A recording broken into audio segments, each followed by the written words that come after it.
તમારું સ્વાગત છે મારી ચેનલ શ્રીહરી રસોઈમાં। આજે હું લઈને આવી છું એકદમ ઇન્સ્ટન્ટ સહેલાઈથી બની જતી વાનગી। દરરોજ લંચ બોક્સની અંદર અલગ અલગ કઈ વાનગીઓ બનાવવી, તો સવારની ઉતાવળમાં બની જતી ઝટપટ આ રેસીપી છે। એક વખત જરૂરથી ટ્રાય કરજો। તો ચાલો બનાવવાનું શરૂ કરીએ। તો સૌ પ્રથમ મેં અહીંયા મોટી સાઇઝના 4 ટમેટાં લઈ લીધા છે, 2 લીલા મરચાં લીધા છે। જો તમે બાળકો માટે બનાવતા હોય તો તમારે લીલા મરચાંનો ઉપયોગ ઓછો કરવો। ત્યારબાદ હવે એક સરખી સાઇઝમાં ટમેટાં આપણે કટ કરી લઈશું। આપણે ટામેટાને મીડિયમ સાઇઝના કટ કરવાના છે। જ્યારે પણ સવારે શાક રોટલી બનાવવાનો સમય ના હોય ત્યારે તમે આ રેસીપીને બનાવી શકો છો। શાક રોટલીની જરૂર પણ નથી પડતી। તમે જોઈ શકો છો આ પ્રમાણે આપણે એક સરખા ટામેટાના પીસીસ કરી અને તૈયાર કરી લેવાના છે। એક એક કરતાં મેં બધા જ ટામેટાના પીસીસ કરી લીધા છે। હવે એને એક થાળીની અંદર આપણે નીકાળી લઈશું। ટામેટાં સુધારતી વખતે તમારે ટામેટાના માથેના ખરાબ ભાગને હંમેશાથી નીકાળી અને ત્યારબાદ જ ટામેટાં સુધારવા। ટામેટાં એક થાળીમાં નીકાળી અને સાઈડમાં રાખી દીધા છે। ત્યારબાદ હવે આપણે મરચાં કટ કરી લઈએ।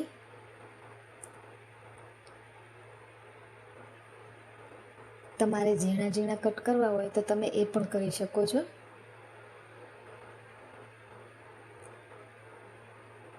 મરચાં પણ આપણા કટ થઈ અને તૈયાર થઈ ગયા છે। ત્યારબાદ મેં અહીંયા 1 કપ ભરી અને ચોખા લઈ લીધા છે। તેને સારી રીતે 2 થી 3 વખત પાણી વડે ધોઈ અને પલાળવા માટે મૂકી દીધા હતા। જ્યાં સુધી તમે તૈયારી કરો ટોમેટો રાઈસ બનાવવાની ત્યાં સુધી તમારે પલાળવા માટે રાખી દેવાના, જેથી આપણા ચોખા જે છે એ ઝટપટ બની અને તૈયાર થઈ જાય। ત્યારબાદ કુકરની અંદર 2 ચમચા ભરી તેલ એડ કરીશું। ત્યારબાદ તેની અંદર 1 મોટી ચમચી ભરી રાઈ એડ કરી દઈએ।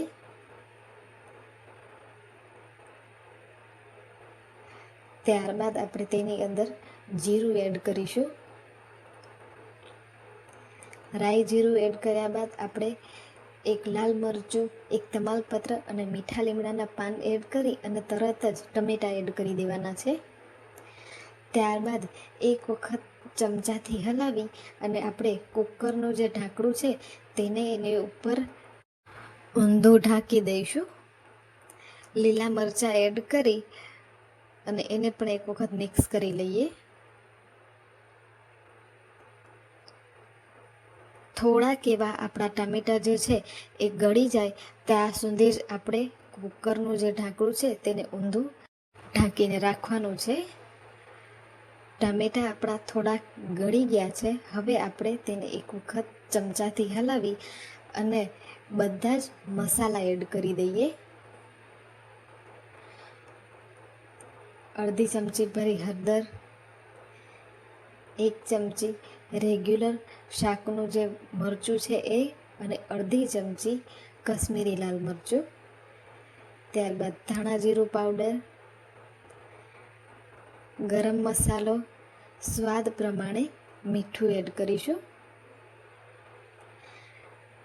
અને બધા જ મસાલાને સારી રીતે મિક્સ કરી દઈશું। તમારે આ ટોમેટો રાઈસની અંદર લસણ અને ડુંગળીનો ઉપયોગ કરવો હોય તો તમે તે પણ કરી શકો છો। તેનાથી પણ બહુ સરસ એવો ટેસ્ટ આવે છે। મસાલા એડ કર્યા બાદ આપણે સારી રીતે મિક્સ કરી લીધું છે। હવે આપણે તેની અંદર ભાત એડ કરી દઈએ। ભાત પલાળેલા હશે તો 2 સીટીમાં ચડી અને તૈયાર થઈ જશે। ભાત એડ કર્યા બાદ સારી રીતે મિક્સ કરી અને કુકરનું ઢાંકણું ઢાંકી અને 2 સીટી આવવા દઈશું।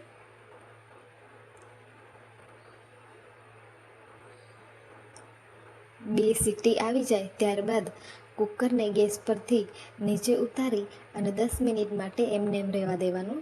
ત્યારબાદ આપણે કુકર ખોલવાનું છે. તમે જોઈ શકો છો કેવા સરસ ટેસ્ટી ઇન્સ્ટન્ટ ટોમેટો રાઈસ બની અને તૈયાર થયા છે. તો છે ને એકદમ ઇઝી રેસિપી. એક વખત આપણે સારી રીતે મિક્સ કરી લઈશું. આ રીતે એક વખત ટમેટો રાઈસ બનાવી અને જરૂરથી ટ્રાય કરજો. પુલાવ, બિરયાની બધું જ ભૂલી જશો એવા સરસ ચટપટા ટોમેટો રાઈસ બની અને રેડી થાય છે.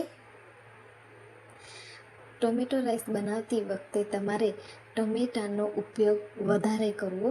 તેનાથી જ આ ટમેટો રાઈસની અંદર ફ્લેવર સરસ મજાનો આવે છે.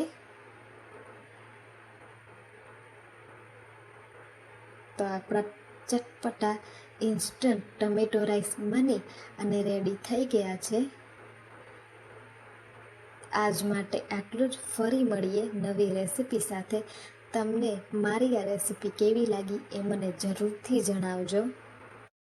અને ટમેટો રાઈસની રેસિપી એક વખત જરૂરથી ટ્રાય કરજો અને નાના બાળકોને પણ લંચ બોક્સમાં જરૂરથી આપજો.